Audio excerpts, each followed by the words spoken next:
Why ancient scriptures describe identical celestial warriors across continents. Something incredible happens when you place the Bhagavad Gita next to the Book of Revelation. Both texts describe cosmic battles between light and darkness. Both speak of divine beings descending to protect humanity at its darkest hour. Both promise that righteousness will ultimately triumph over chaos. Now ask yourself, how did cultures separated by thousands of miles and centuries arrive at identical spiritual truths? Let's talk about Vishnu for a moment. This Hindu deity appears whenever Dharma, cosmic order, is threatened. He doesn't sit passively in heaven. He intervenes. He takes form. He fights. Now think about Archangel Michael. The Bible describes him as the defender of God's people, the warrior who casts down evil, the protector who appears when darkness threatens to consume everything. Two traditions, two names, one archetypal function. Here's where it gets profound. Both traditions describe these beings as having limitless forms. Vishnu manifests in countless avatars across time. Angels appear in dreams, visions, burning bushes, human form. The divine shapeshifts to meet humanity where we are, speaking in symbols our consciousness can grasp. It's not about the form, it's about the function. It's about bridging the gap between infinite divinity and finite human understanding. Now do this exercise with me. Close your eyes and picture the celestial realm as these traditions describe it. Hinduism speaks of Mount Meru, the cosmic mountain where gods reside. Christianity speaks of the heavenly throne room with angels arranged in precise hierarchies. Judaism describes the seven heavens. Islam speaks of celestial gardens with levels of paradise. Indigenous traditions worldwide describe spirit realms above this earthly plane. Pattern recognition, anyone? What if these aren't competing mythologies, but different cultural maps of the same spiritual geography? What if Indra's heaven and the Christian paradise occupy the same metaphysical space, just described through different linguistic and cultural lenses? What if the devas and the angels are colleagues, not competitors? Think about their job descriptions. Both serve as messengers between the divine and humanity. Both protect souls on their spiritual journeys. Both participate in cosmic governance, maintaining order in the universe. Both can intervene in human affairs when called upon with proper devotion and ritual. Both demand respect, but not worship in the ultimate sense that's reserved for the supreme reality beyond them. Here's something that'll shake your understanding. Both traditions warn against mistaking these intermediaries for the ultimate goal. The Upanishads teach that even the gods must eventually transcend their station to merge with Brahman. Christian mystics teach that even angelic visions are not the final union with God. The latter goes higher than the messengers on its rungs. And consider the timing. Trade routes connected India to the Mediterranean world for millennia before modern religions crystallized into their current forms. Ideas flowed, stories traveled, spiritual seekers exchanged insights at crossroads and caravanserais. What if both traditions inherited fragments of an even more ancient spiritual understanding that predates them both? Type awakened. If this is opening doorways in your mind you didn't know existed. What does it feel like to consider that your tradition and others might be reading from the same cosmic playbook? Hit that like button if this perspective is expanding your spiritual vision. And subscribe, because we're going deeper into mysteries that connect rather than divide. How do sacred beings reveal universal patterns of divine intelligence? Let's tackle something most people never question. Why do completely separate spiritual systems organize the divine realm in nearly identical ways? We're talking about cultures that had minimal contact, yet they independently developed multi-tiered heavens with specialized celestial beings. That's not random. That's humanity tapping into something real. Start with the number 3. Hinduism gives us Brahma, Vishnu, and Shiva, creator, preserver, destroyer. Christianity gives us Father, Son, and Holy Spirit. But look beyond the obvious. In Hinduism, these aren't 3 separate gods, but 3 aspects of one ultimate reality. In Christianity, the Trinity is 3 persons in one divine essence. The mathematics of divinity apparently operates on a principle of sacred threeness that transcends cultural invention. Now drop down one level. Hindu cosmology describes devas inhabiting various celestial realms, beings of light and power who serve cosmic functions. Christian angelology describes 9 choirs of angels arranged in 3 hierarchies, each with specific duties in the divine administration. Buddhism speaks of devas. Islam describes angels. Zoroastrianism had Yazatis. Why does every major spiritual tradition insert a category of beings between humanity and the absolute?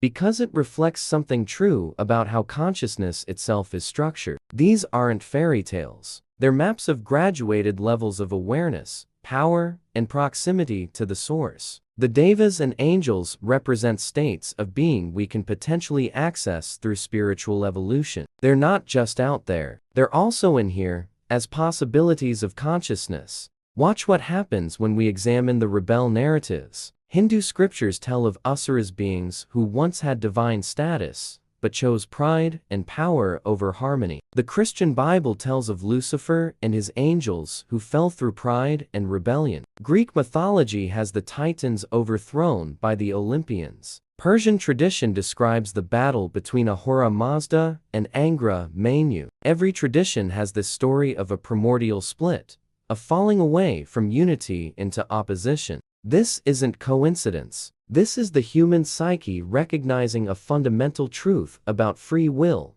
and the possibility of choosing separation from the divine source. The fallen angels and asuras are external symbols of an internal reality we all face.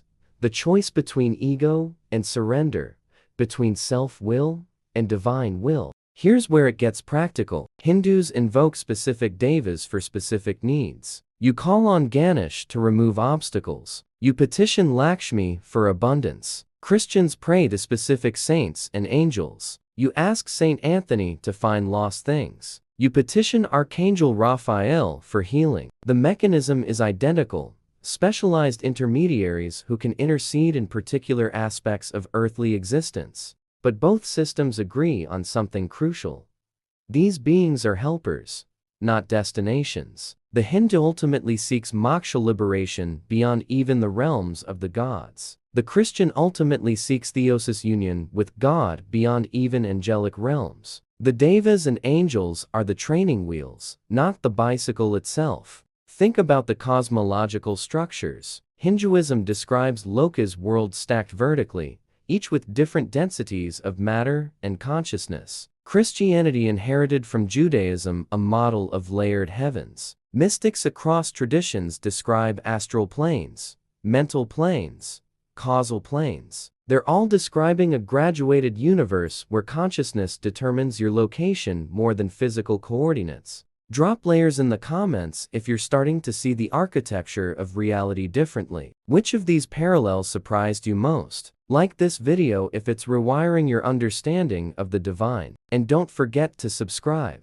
What if divine descents follow an ancient blueprint across all faiths? Here's where things get wild. Let's examine the avatar concept from Hinduism and place it next to the Christian incarnation. The word avatar literally means descent, God coming down into material form. Christianity calls it the incarnation, the word made flesh. Same concept, different vocabulary, but the implications go way deeper than most people realize. Rama, one of Vishnu's avatars, is born to restore righteousness when evil kings threaten to destroy Dharma. He faces exile, battles demons, rescues his beloved, and ultimately establishes a golden age before returning to his divine form. Jesus is born when Herod threatens innocence, faces temptation in the wilderness, battles spiritual darkness, saves humanity, and ascends back to heaven. The narrative structure is eerily similar. Both figures teach through storytelling. Rama's adventures in the Ramayana illustrate dharmic principles through action. Jesus teaches the kingdom through parables, earthly stories with heavenly meanings. Both refuse to impose their will through force, despite having divine power. Both chose the hard path of righteousness over the easy path of compromise. Both died and transcended death.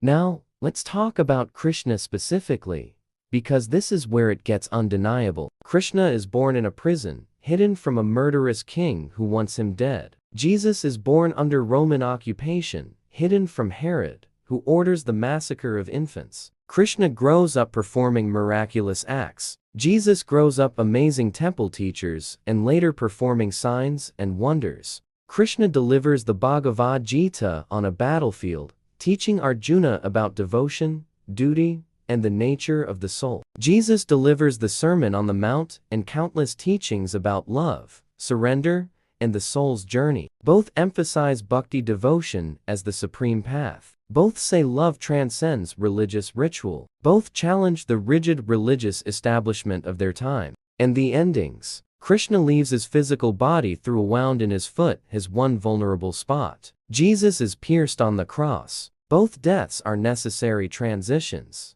not true endings. Both return to celestial glory. Both promise to return when the world needs them again. Krishna as Kalki, Jesus in the second coming. But Hinduism doesn't stop at one avatar. Vishnu has manifested 10 times, adapting to the needs of different ages. There's Matsya the fish, Kurma the turtle, Varaha the boar, each responding to a specific cosmic crisis. Christianity has echoes of this in the various theophanies of the Old Testament. God appears as burning bush, pillar of fire, cloud, angel. Multiple manifestations across biblical history. The pattern reveals something profound. The divine cannot be contained in a single physical manifestation. It must adapt. It must meet humanity where we are in forms we can comprehend. One truth, many faces. One light, many colors. Both traditions teach that these descents aren't just historical events, but recurring patterns. They've happened before. They'll happen again. The divine doesn't abandon us. It keeps showing up,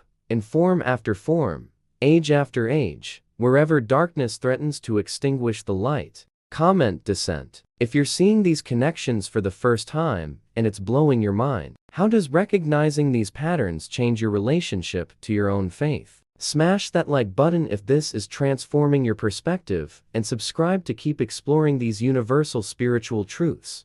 Why does every path lead to the same mountaintop of consciousness? Let's bring this home with something that might just change everything you thought you knew about religion. Imagine you're standing at the base of a mountain. The peak is hidden in clouds. That's the ultimate divine reality, impossible to fully see from ground level. Now imagine 10 different groups of climbers starting from different sides of the mountain. Each group develops its own route, its own techniques, its own language for describing what they encounter. Are they climbing different mountains, or the same mountain from different angles? Hinduism teaches Maya, the cosmic illusion that makes us believe the material world is the ultimate reality. Christianity teaches that Satan is the prince of this world, that earthly attachments blind us to heavenly truth. Buddhism teaches that attachment to the phenomenal world causes suffering. Islam teaches that dunya, worldly life, is a test that distracts from eternal truth. Same warning, different words. Don't get hypnotized by the temporary. Remember the eternal. The practices mirror each other too. Hindu yogis practice pranayama, breath control, to still the mind. Christian monks practice hesychasm, breath synchronized prayer, to achieve divine stillness. Sufi mystics practice dhikr, rhythmic remembrance of God. Buddhist monks practice anapanasati, mindfulness of breathing. Every tradition discovered that controlling breath leads to controlling consciousness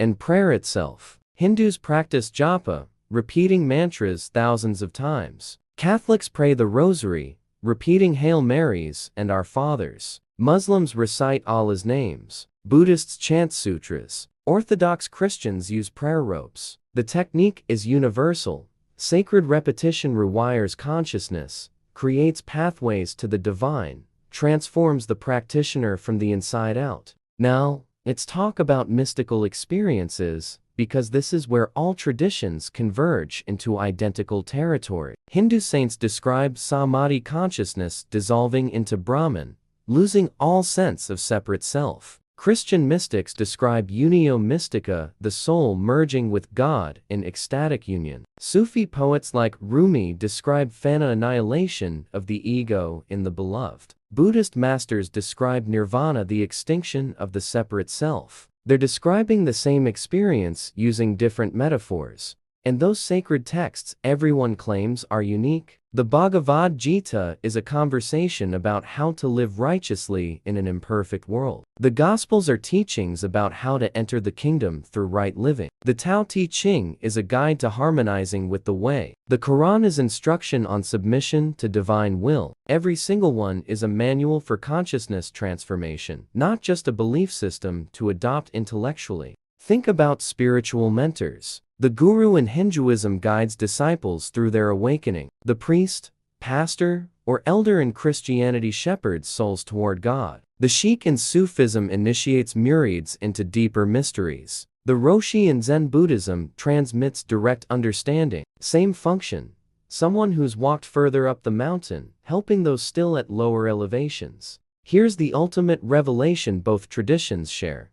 The kingdom of heaven isn't just a future destination. Krishna teaches that one who sees God in all beings is already liberated. Jesus teaches that the kingdom of God is within you. The divine realm isn't elsewhere. It's here now, hidden in plain sight, waiting for your consciousness to expand enough to perceive it. The mountain has always been one. The paths have always led to the same summit. The languages have been different, but the truth has been singular and eternal. We are all climbing home to the same source that birthed us, using whatever map our culture provided. Write unity if you feel something shifting in how you understand not just your own faith, but everyone's faith. Has this journey changed how you see believers from other traditions? Drop that like if this resonated in your soul. Share this with someone who needs to see that we're all connected in ways religion sometimes obscures. And subscribe, because this conversation is just beginning.